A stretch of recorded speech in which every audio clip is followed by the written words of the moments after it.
नमस्कार दोस्तों, आप सभी का लॉ सीखो के दैनिक समाचार विश्लेषण में माफ़ी चाहता हूँ। तकनीकी समस्या के कारण समय पर हमारा दैनिक समाचार विश्लेषण 23 अप्रैल का नहीं आ पाया। कोशिश करूँगा कि आगे से ऐसा ना हो।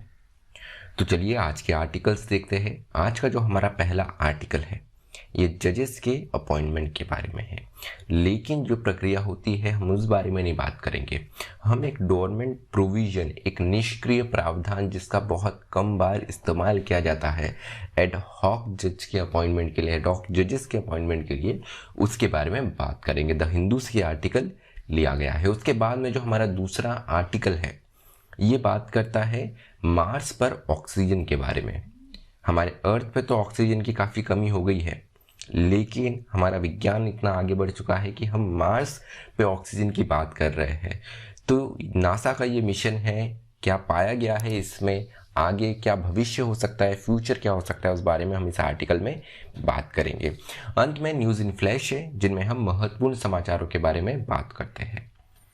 तो चलिए मैं आगे बढ़ूँ उससे पहले आपको प्रोजेक्ट मैवरिक के बारे में बताना चाहूँगा। ये क्लैट के लिए ऑलमोस्ट फ्री कोर्स है। क्लैट के साथ जो दूसरी लॉ एंट्रेंस एग्जाम्स है उसके लिए भी ये आपकी काफ़ी मदद कर सकता है। ये कोर्स केवल 100 रुपये की न्यूनतम राशि में ये कोर्स आपको उपलब्ध है। तो चलिए आज का एमसीक्यू देखते। वह यह है कि वर्ल्ड अर्थ डे, विश्व पृथ्वी दिवस, निम्न में से किस दिन मनाया जाता है। आपका ऑप्शन ए है 21 अप्रैल, ऑप्शन बी है 22 अप्रैल, ऑप्शन सी है 5 जून या ऑप्शन डी इनमें से कोई भी नहीं। जो भी आपका उत्तर हो कमेंट बॉक्स में ज़रूर मेंशन करिएगा। तो बढ़ते हैं हमारे वर्णनात्मक प्रश्न, डिस्क्रिप्टिव क्वेश्चन की ओर। वह यह है कि भारत में हम देखते हैं कि जो हमारी अदालतें हैं, जो हमारे न्यायालय है, इनमें बहुत बड़ी संख्या में वैकेंसीज है। यहाँ पर रिक्त स्थान बहुत ज़्यादा संख्या में है। तो अगर इसको हम जो लंबित मामले हैं, पेंडिंग मामले हैं, इससे अगर हम जोड़े तो क्या इसमें कोई लिंक है, ये आपको बताना है। और अगर इसमें लिंकेज है तो हम इस समस्या का समाधान कैसे पा सकते हैं, ये आपको बताना है। आपका उत्तर 250 शब्दों में लिख सकते हैं। तो चलिए जो हमारा पहला आर्टिकल है, backlog in high court and appointment of ad hoc जजेस। तो देखने को आ रहा है कि जो हमारा हाई कोर्ट है उसमें बहुत ज़्यादा बैकलॉग हो चुका है, रिक्त स्थान जो है वो बहुत ज़्यादा हो चुके हैं। तो अगर हम रिसेंटली देखिए, हाल ही में सुप्रीम कोर्ट ने अनुच्छेद 224 जो कि एक डोरमेंट प्रोविजन, एक निष्क्रिय प्रावधान माना जाता है जिसका इस्तेमाल बहुत कम बार किया जाता है, उसमें उसको लागू करते हुए यहाँ पर जो रिटायर्ड जज है उनको एज अ एड हॉक जज अपॉइंट करने का जो रास्ता है वो क्लियर किया है, जिससे जो हमारे लंबित मामले हैं, पेंडिंग केसेस है, उनका निपटारा किया जाए। तो अपने आप में ये जो प्रोविजन है ये तब इस्तेमाल किया जाता है, लागू किया जाता है, जब कुछ एक्स्ट्रा ऑर्डिनरी डीले हमें देखने को मिलती है जुडिशियल वैकेंसीज में।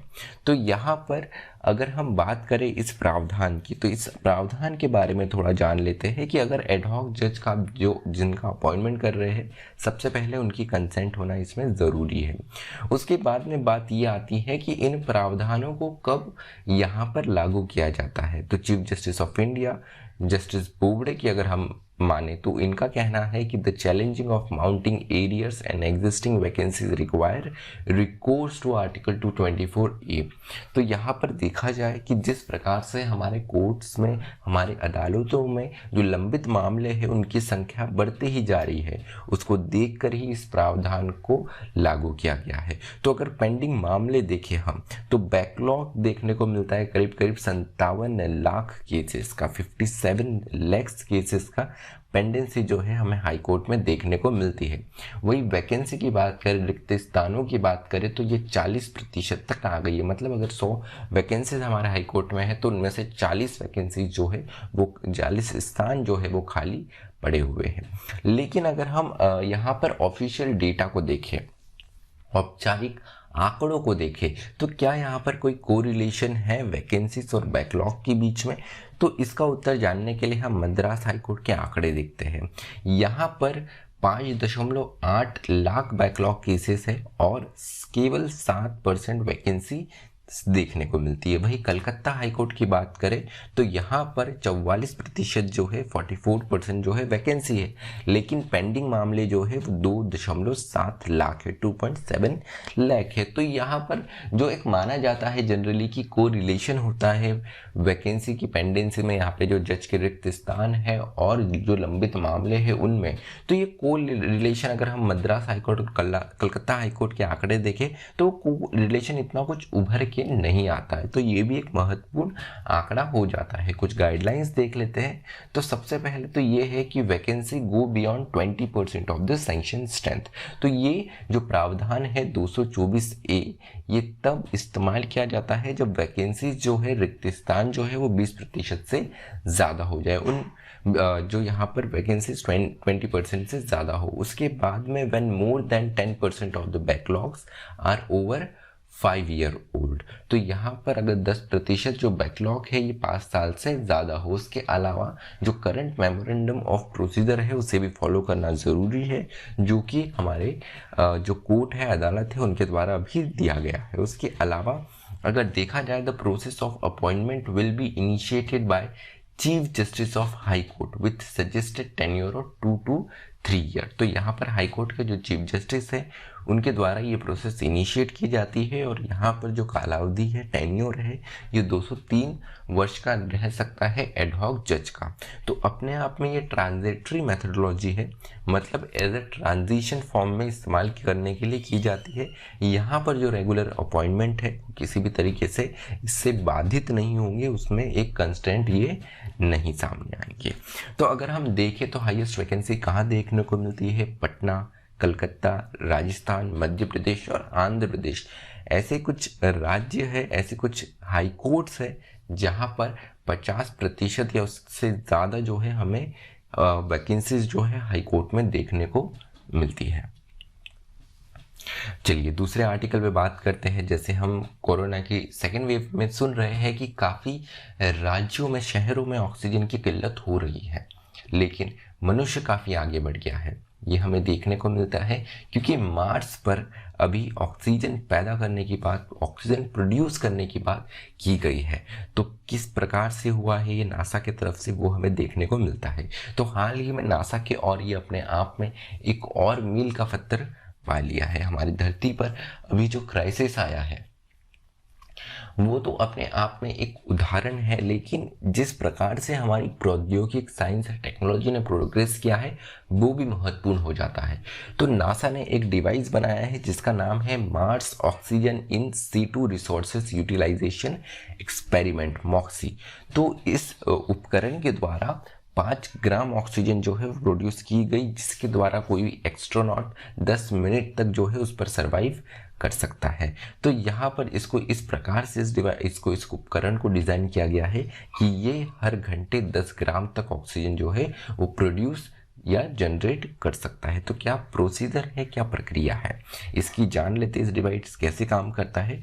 तो मार्स पे जो कार्बन डाइऑक्साइड है, सबसे पहले ये डिवाइस उसे लेती है और इसमें से जो कंटेमिनेट्स होते हैं, जो दूषित पार्टिकल्स होते हैं, उसको फिल्टर कर लेती है। उसके बाद में इलेक्ट्रोलिसिस टेक्नोलॉजी का उपयोग करते हुए ऑक्सीजन एटम जो है उनको कार्बन डाइऑक्साइड मॉलिक्यूल से अलग किया जाता है 800 डिग्री सेल्सियस पर। उसके बाद में oxygen is further isolated by hot charge ceramic component which causes oxygen ion to merge into O2। तो यहाँ पर हमने कार्बन डाइऑक्साइड और ऑक्सीजन को तो अलग अलग कर दिया, लेकिन जो ऑक्सीजन ब्रीदेबल होती है वो होती है O2, मतलब ऑक्सीजन के यहाँ पर 2 एटम साथ में होते हैं, ऑक्सीजन मॉलिक्यूल होता है यहाँ पर।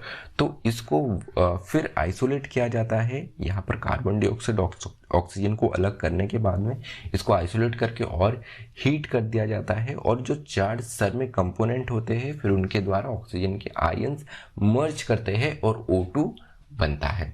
अपने आप में इस डिवाइस का और इस जो माइलस्टोन है, मील का पत्थर है, इसका एक सिग्निफिकेंस होता है, क्योंकि यहाँ पर प्लान किया जा रहा है कि मार्स पर 4 अंतरिक्ष यात्री एस्ट्रोनॉट्स को भेजा जाए। अब अगर इनको भेजते हैं तो इनको करीब करीब यहाँ पर जो रॉकेट है, क्योंकि ऑक्सीजन जो है वो केवल एस्ट्रोनॉट्स को नहीं, वो ऑक्सीजन, वो रॉकेट का जो फ्यूल है, जो ईंधन है, उसमें लिए भी इस्तेमाल किया जाना है। तो यहाँ पर बात की गई है कि 4 एस्ट्रोनॉट्स को अगर हम भेजते हैं तो यहाँ पर जो रॉकेट उन्हें भेजेगा उसे 7 टन ऑक्सीजन, उसके अलावा 25 टन ऑफ ऑक्सीजन और हमें यहाँ पर लग सकता है। तो करीब करीब हमको यहाँ पर देखा जाए तो 32 टन तक ऑक्सीजन लग सकता है अगर हम ऐसा कोई 4 एस्ट्रोनॉट का मिशन भेजे तो अपने आप में यहाँ पर it is an enormous challenge to haul the 25 metric tons from Earth to Mars for the return journey. तो यहाँ पर अगर हम देखा जाए तो जितनी ऑक्सीजन की आवश्यकता होंगी वो अर्थ से मार्स पर भेजना अपने आप में एक चैलेंज होगा। तो अगर हम ऐसा एक डिवाइस भेज दें जो कि ऑक्सीजन पैदा करे तो हमारी ये समस्या बहुत हद तक इसका निदान हो सकता है। तो चलिए आगे आने वाले भविष्य में देखने को मिलेगा कि कैसे अंतरिक्ष यात्री मार्स की भी सैर करते हैं। चंद्रमा तक हम पहुंच गए हैं, मार्स पर अभी हमने एक देखा कि नासा ने एक हेलीकॉप्टर भी भेजा। तो ये इतना नामुमकिन सा नहीं लगता है कि मनुष्य भी मार्स पे जाकर कुछ समय व्यतीत करके वापस अर्थ पर आए। तो देखेंगे भविष्य में ये मिशन जो है वो कितना सक्सेसफुल होता है। तो चलिए न्यूज़ इन फ्लैश की ओर बढ़ते हैं। तो अफ्रीकन स्वाइन फ्लू जो है ये देखने को मिल रहा है भारत में, पुनः मिजोरम स्टेट में इसका प्रसार देखने को मिल रहा है। तो यहाँ पर 4 डिस्ट्रिक्ट को मिजोरम गवर्नमेंट ने ईपी सेंटर माना है अफ्रीकन स्वाइन फ्लू का। करीब करीब 1000 से ज़्यादा पिग्स जो है उनको, जो सुअर है उनको किल किया गया है इस अकेले मंथ में। ये हमारी पहली समाचार था। दूसरा जो समाचार है वो ये है कि अंग्रेजी दिवस जो है, अंग्रेजी भाषा दिवस जो है, इंग्लिश लैंग्वेज डे, ये 23 अप्रैल को बनाया जाता है। जो विलियम शेक्सपियर है, काफ़ी रिनाउंड यहाँ पर जो है साहित्यकार है अंग्रेजी भाषा के, इनकी जो यहाँ पर बर्थडे है, बर्थ और डेथ डे है, दोनों एक ही दिवस रहता है। तो इस दिन इंग्लिश लैंग्वेज डे मनाया जाता है। उसके अलावा भारत और यूएस की यहाँ पर एक साझेदारी देखने को मिल रही है। Modi Biden launch clean energy initiative. तो मोदी और बाइडेन जो है, हम दोनों देशों के राष्ट्रीय अध्यक्ष या राष्ट्र प्रमुख हम कहें, तो इनके द्वारा एक क्लीन एनर्जी इनिशिएटिव स्टार्ट किया गया है, लॉन्च किया गया है। तो इसमें India US clean energy agenda 2030 partnership जो है ये लॉन्च की गई है। Leader summit on climate change, climate change पे दोनों देशों के लीडर्स की एक समिट थी। तो यहाँ पर इसके 2 मेन उद्देश्य है, एक स्ट्रेटेजिक क्लीन एनर्जी पार्टनरशिप और दूसरा climate action and finance mobilisation dialogue.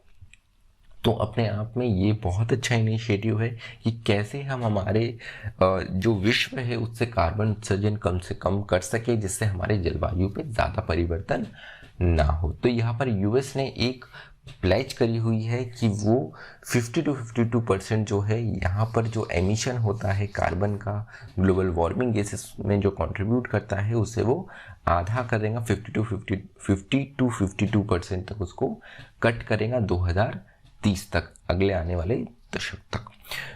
तो चलिए आज का विश्लेषण हमारा यही समाप्त होता है। मुझे सुनने के लिए आप सभी का धन्यवाद। अधिक जानकारी के लिए आप हमारी वेबसाइट विजिट कर सकते हैं www.lawsikho.com। मुझे सुनने के लिए आप सभी का धन्यवाद। स्टे ट्यून्ड टू लॉ सीखो।